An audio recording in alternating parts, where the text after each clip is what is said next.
Mobile phone हातात देतात. तर आजपासून आई वडिलांना पहिली गोष्ट आहे की कुठल्याही मुलाच्या हातात मोबाईल दिसता कामा नये. कारण मुलं इंस्टाग्रामवर यूट्यूबचे शॉर्ट व्हिडिओ बघत राहतात. ते व्हिडिओ कसले आहेत काय आहेत हे मुलांना माहिती नसतं. त्यांच्या ब्रेनवरती इतके दुष्परिणाम झालेले आहेत की ते समाजामध्ये बाहेर दिसत आहेत. आता बहुतांश आता इंग्लिश मीडियमची मुलं चुकत नाही म्हणतोय, पण काही कारणास्तव मुलं चालत जात असताना किंवा येता जाताना बरेच मोठ्या वयस्कर 18-20 वर्षाची जी मुलं असतात ते ह्या मुलांना मानसिक त्रास देतात. आपण काय म्हणतो मुलींनाच त्रास होतो, तर तसं पण काही नाही, लहान मुलांना त्रास होतो या गोष्टींचा. ही गोष्ट म्हणजे आताच्या या फील्डमध्ये 95% मुलांचे गुन्हे दाखल झाले जे लैंगिक शोषण झालेलं आहे. काय करतात मुलांच्यावर त्याचे लैंगिक शोषण होतं ते मुलांना काही कळतच नाही. हो, नॉर्मली जरी असा हात जरी दाबला तरी त्यांना समजणार नाही की काय केलं हे लोकांनी आपल्याला. तर अशा गोष्टी काही अनोळखी माणसासोबत अनोळखी इस्मासोबत काही घडल्या, कुणी आपल्याला डोळ्यावरनं इशारे केले. बरेच आपल्या डोळ्याचे इशारे आपल्याला माहिती असतात. कुणी म्हणजे एखाद्याने खराब इशारा केला किंवा एखाद्याने चांगला इशारा केला तरी आपण ज्या काही गोष्टी असतात आणि शक्यतो पालकांनी एक 15 ते 20 मिनिटं संध्याकाळी मुलांशी बोलत राहा. एक परी मुलांच्याकडचा अभ्यास कसा आहे ते करून घेतात, ती मुलं करतात अभ्यास, शिक्षक वर्ग करून घेतो, पण तुम्ही लिटरली एक 20 मिनिटं तरी त्या मुलांच्या सोबत बोललं पाहिजे.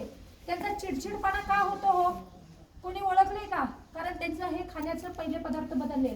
आज लेडीजला भाकरी करायला नको, आज लेडीजला चुलीवरती चपाती करायला नको. चुली तर आता नाही येतच. सगळ्यात उत्कृष्ट घाणेरडी गोष्ट म्हणजे मॅगी फ्रूट्स. ज्यावेळेस तुम्ही ते बनताना बघितलं तर तुम्ही खाणार पण नाही त्या कंपनीमध्ये जाऊ. म्हणजे आपण त्या इमिजिएटली करू शकत नाही. म्हणजे जे शरीराला आवश्यक ज्या गोष्टी आहेत त्या गोष्टी आता तुम्हाला मिळत नाहीयेत. बरोबर आहे का? निसर्गामध्ये प्रदूषणाचे प्रमाण वाढलेलं आहे. तुमच्या जास्तीत जास्त लहान वया मुलांना चष्मा लागायला लागला. कारण की का ही दृष्टी कुठं गेली आपली? ज्यावेळेस काहीतरी विटॅमिन्स कमी पडतात शरीरामध्ये त्यावेळेस ती आपल्या शरीराचे एक प्रकारे काहीतरी दिसतं, समोर येतं आपल्याला की काहीतरी कमी आहे. तर ही एक लक्षात गोष्ट घ्या की सोशल मीडियाचा आणि लैंगिक शोषण या दोन गोष्टींचा विचार करायला गेला हा महत्त्वाचे मुद्दे आज मी बोलणार आहे. शक्यतो तुम्ही कुणालाही स्वतःचा वैयक्तिक पत्ता सांगू नका. घरामध्ये कुठलाही आई वडील नसताना कुठलाही व्यक्ती अननोन व्यक्ती घरात घ्यायचा नाही. शक्यतो मित्रपरिवार मोठे मुलं तुमचे बरेच मुलं असतात, मोठी असतात, फ्रेंडशिप मोठी असते, अजिबात घरात घ्यायचं नाहीये. आपल्या घराचं स्ट्रक्चर कुणाला काही माहिती कुठल्या गाण्याकोपऱ्यात काही कुणालाही माहिती करून देऊ नका. मोठेपणा कधीही कुठे करायला जाऊ नका. ज्यावेळेस आत्ताच रात्री एक घरफोडी झाली, काय होतं आपल्या महिलांची म्हणजे राहत नाही. मी सुदैवाने दिलेलं आहे म्हटलं बोलतोच आपण.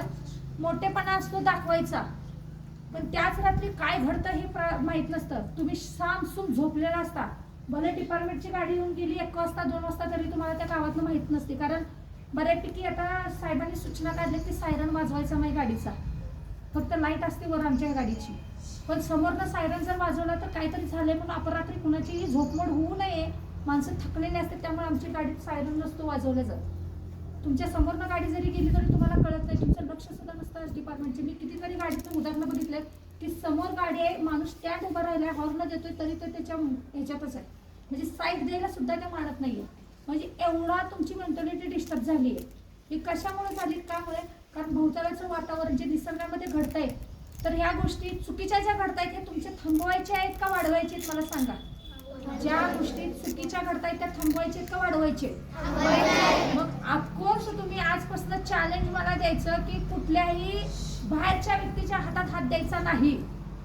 आता बहुतांश पालक लक्षात घ्या, बरेच पालक म्हणून पेरेंट्स इथे येऊन थांबतील, म्हणजे त्यांचा मुलगा इथं नाहीये, मुलगी तशी काय नाहीये, पण विनाकारण येऊन थांबले. अशा वेळेस फोटो काढायचा गाडीचा मॅडम आणि आपल्या ग्रुपवरती टाकायचा. त्या गाडीवरती रिझल्टली 20,000 रुपये दंड आणि प्लस जी गाडी नावावर आहे त्याच्यावरती कोर्टात मी गुन्हा दाखल करणार. मान्य? ठीक आहे. दुसरी गोष्ट, पॅरेंट्सच्या व्यतिरिक्त कुणाच्याही ताब्यात तुम्ही मुलं द्यायची नाहीत मॅडम. आज म्हणले की माझा पालक वर्ग नाहीये